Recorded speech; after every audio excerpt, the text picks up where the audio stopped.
चलिए शुरू करते हैं। तो पहला वर्ड है इंजीनस। अब इंजीनस को कैसे याद रखें? सबसे पहली बात तो ये एक एडजेक्टिव है। तो जैसे ही आपको पता चला कि इंजीनस एक एडजेक्टिव है, मतलब ये क्या करेगा?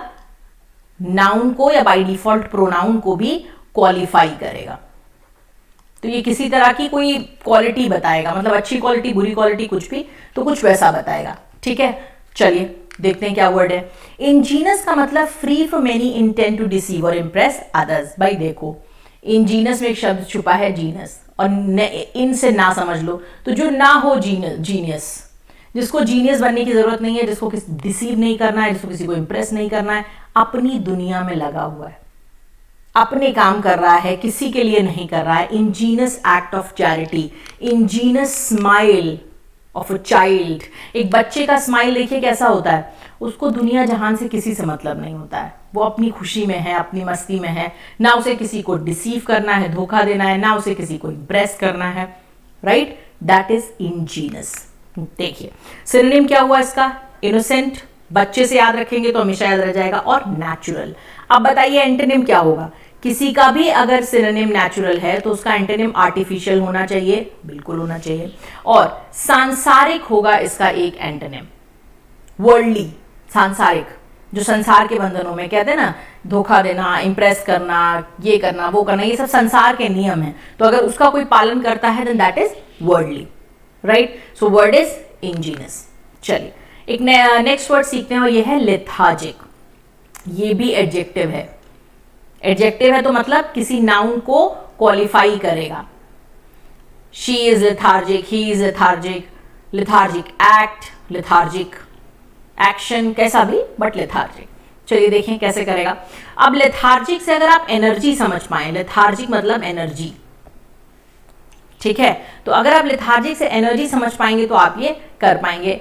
लेथार्जिक यहां से देख लीजिए, लो एनर्जी, तो जिसमें बहुत कम ताकत बची हो, समथिंग और somebody who has lost all the energy, इसीलिए आज बहुत थका थका सा, डल एंड ड्राउजी, ड्राउजी मतलब स्लीपी फील कर रहा है। ड्राउजी भी एक अच्छा वर्ड है, इसको भी देख लीजिए, इसका मतलब होता है स्लीपी। ठीक, स्लीपी, सोता सोता। तो Larry didn't do his homework today because he was lazy and lethargic। तो आज वो बिल्कुल लो ऑन एनर्जी था, टायर्ड था, विदाउट एनर्जी था, इसलिए उसने कोई काम नहीं किया। तो देखिए स्लीपी, मैंने आपको भी बताया, ड्राउजी स्लीपी एक ही वर्ड है। स्लगिश, स्लगिश का मतलब होता है आलसी, बहुत अच्छा वर्ड है ये आलसी के लिए। तो लेजी कभी आपको कहना हो तो आप क्या बोल सकते हैं? स्लगिश। और आप बोल सकते हैं स्लो कोच। तो कोई अगर बहुत लेजी हो तो हम लोग क्या बोलते हैं कि ये तो धीरे धीरे काम कर रहा है, तो he is a slow coach या फिर she is a slow coach. अब एनर्जी कम है तो लेथार्जिक है, तो जो एनर्जेटिक होगा, जिसमें ज्यादा एनर्जी होगी, वो क्या कहलाएगा? वो क्या हो जाएगा? इसका एंटोनिम हो जाएगा।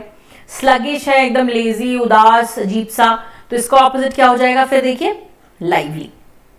Alright, so the word is lethargic, low on energy, come energy होना, बिल्कुल भी ताकत ना होना। ऑलराइट, चलिए ऑब्ड्यूरेट, ठीक है, बहुत ही अच्छा वर्ड है, कई एग्जाम्स में आया है। फिर से एडजेक्टिव है, यानी नाउन को क्वालिफाई करेगा।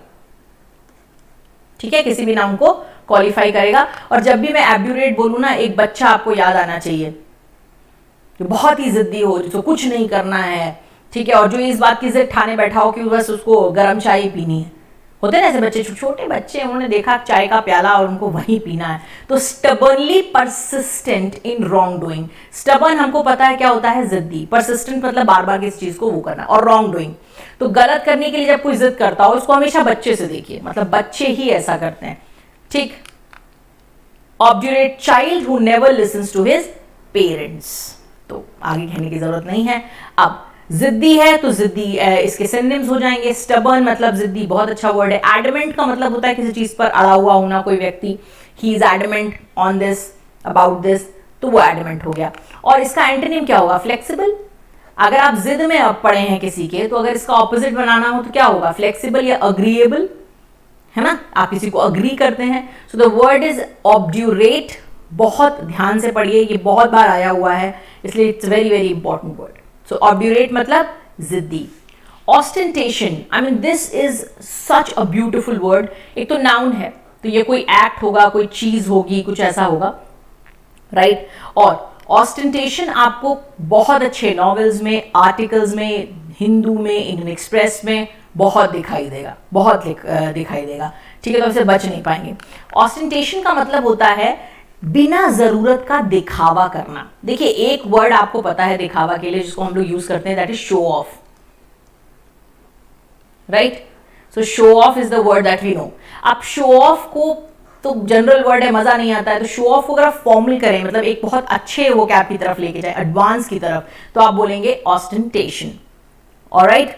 तो ऑस्टिन आप कैसे याद रखते हैं? मान लीजिए ऑस्टिन पावर्स को हम सब जानते हैं, तो वो क्या करता है, वो अपने मोजो को, अपनी एनर्जी को, अपने करिश्मा को क्या करता है, शो ऑफ करता है उसका। तो शो ऑफ करना is ostentation.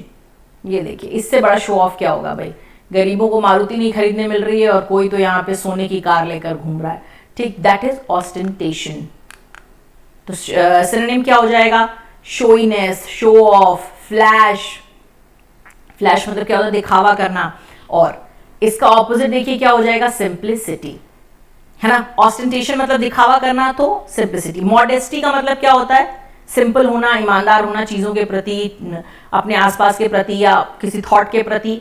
So that modesty हम लोग बोलते हैं ना, कोई बात एकदम सच कह देता है। किसी से बात करें, पंकज त्रिपाठी के इंटरव्यूज देखिए आप, वो हमेशा बता देता है बहुत हम्बल बैकग्राउंड से आया है, उसके गांव में बिजली नहीं थी, तो वो क्या है? He is very modest, he is very modest. तो मॉडेस्ट में आप समझ लीजिए simplicity plus honesty plus acceptance of your self है। बहुत ही अच्छा वर्ड है, जरूर आना चाहिए आपको। सो द वर्ड इज ऑस्टेंटेशन, दिखावा करना। एक्सेसिव दिखावा है, देख लो, दिखावा भी एक्सेसिव है और अननेसेसरी है, जरूरत नहीं है इसकी, ठीक है। चलिए, बहुत ही इंटरेस्टिंग वर्ड है और अभी जब मैं आपको बताऊंगी तो आपको समझ में आएगा। पैराडॉक्स। हम लोग हमेशा पूछते हैं ना, मुर्गी पहले आई या अंडा? अब ये कैसी बात है कि मुर्गी पहले आई या अंडा? अंडा पहले आया नहीं, तो अंडा भी तो मुर्गी ने दिया होगा, तो फिर मुर्गी भी तो अंडे से आई, तो फिर कैसे आया सब कुछ? तो ये क्या है? This is a paradox. Paradox का मतलब एक स्टेटमेंट जो आपको कंफ्यूज करे, जो आपको बैफल करे, आप परेशान हो, क्या है मतलब, और अपने आप को कॉन्ट्रडिक्ट कर रहा है। ये भी देखिए भाई, मुर्गी पहले आई या अंडा पहले आया, तो एक चीज तो आएगी पहले, राइट। तो पैराडॉक्स का मतलब, पैराडॉक्स स्टेटमेंट्स होते हैं, पैराडॉक्स व्यूज होते हैं कई बार। A statement that contradicts itself, alright, sorry, a statement that contradicts itself. जैसे आपने किसी से कहा कि तुम बहुत यूनिक हो, तो अगला खुश हो गया कि मैं यूनिक हूं। फिर आपने कहा और पूरी दुनिया ही यूनिक से भरी पड़ी है, तो ये कैसी बात है? यूनिक का तो मतलब होता है वन इन ऑल, ओनली, एक बहुत ही स्पेशलिटी, लिमिटेड एडिशन। और आपने कहा कि पूरी दुनिया यूनिक है, तो फिर यूनिक का तो मतलब ही अलग हो गया, राइट। That is paradox. अब इनकॉन्ग्रुइटी, कॉन्ग्रुएंस में जब चीजें ना हो तो दैट इज इनकॉन्ग्रुइटी, वो आएगा इसका सिनोनिम। कॉन्ट्राडिक्शन, कॉन्ट्राडिक्शन मतलब ये अपने आप को ही, अपनी बात को काटना। तो जाहिर सी बात है सर्टेनिटी और नॉर्मैलिटी हो जाएगा इसका एंटोनिम, ठीक। तो पैराडॉक्स को याद रखिए, एक स्टेटमेंट जो अपने आप को ही कॉन्ट्राडिक्ट करता है, अपने आप को ही मीनिंग में अपोज कर देता है, राइट। Fantastic word, philanthropic. हम लोगों ने बहुत बार ये वर्ड सुना है, ठीक है, फिलैंथ्रोपिक। और इसी में एक वर्ड हम और सीखेंगे, यहीं पे लिख दे रही हूं मैं, कई बार ऐसा होता है, क्या है? Philanthropist, philanthropist. देखिए, फिलैंथ्रोपिस्ट इज द पर्सन,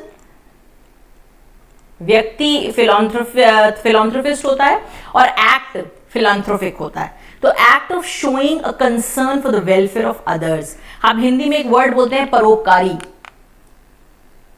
है ना। तो जो परोपकारी है वो फिलैंथ्रोपिस्ट है, और वो करता क्या है? फिलैंथ्रोपी, ठीक, फिलैंथ्रोपिक एक्ट, ऑलराइट। सिनोनिम क्या हुआ? Generous, benevolent. और एंटोनिम क्या हुए? Selfish, self centred. तो अगर आप दूसरों के लिए सोचते हैं तो आप क्या हुए? एक बेनेवलेंट आदमी है, परोपकारी आदमी, ठीक। और अगर आप खुद के लिए सोचते हैं तो आप सेल्फिश हैं, सेल्फ सेंटर्ड हैं, राइट। That is philanthropic. बहुत इंटरेस्टिंग है, आपने देखा होगा वॉरेन बफेट का नाम आपने सुना होगा, वो बहुत बड़े फिलैंथ्रोपिस्ट हैं। कहीं इधर डोनेशन देते हैं, कहीं उधर डोनेशन देते हैं, कहीं अफ्रीका में पैसे दे रहे हैं, कहीं यहाँ कर रहे हैं, कहीं वहाँ कर रहे हैं. Even Bill Gates is also considered a philanthropist. तो ये बहुत ही इंटरेस्टिंग वर्ड है. So let's go with the word, let's do some revision. Ingenious. Ingenious अभी हमने एक वर्ड पढ़ा था जो जीनियस ना हो, मतलब याद करने के लिए. अदरवाइज इंजीनियस का मतलब जो दूसरे को इंप्रेस करने में या डिसीव करने में कोई विश्वास ना रखता हो, बहुत ही नेचुरल हो. लेथार्जिक अगर आपको याद हो, लो ऑन एनर्जी. याद आया? लो ऑन एनर्जी, एनर्जी कम हो जब. ऑब्ड्यूरेट. ऑब्ड्यूरेट मतलब जब आप जिद्दी हो, जब आप कुछ गलत करने के ऊपर एकदम अड़े हुए हो. ऑस्टेंटेशन, बहुत interesting word, show off. Paradox मतलब कॉन्ट्रडिक्शन करना, विरोधाभासी सेंटेंस. विरोधाभास मतलब एक ही सेंटेंस में एक पक्ष हाँ कहता है, एक पक्ष ना कहता है, तो समझ नहीं आता क्या है. And the last word is philanthropist, the person who believes in donating others, a person who believes in doing charity. Thank you so much for watching this. If you liked my channel, subscribe to it, share it and be a regular visitor of the channel, क्योंकि यहाँ पर आपको रोज vocab मिलेगी. Thank you so much. Enjoy your day. See ya.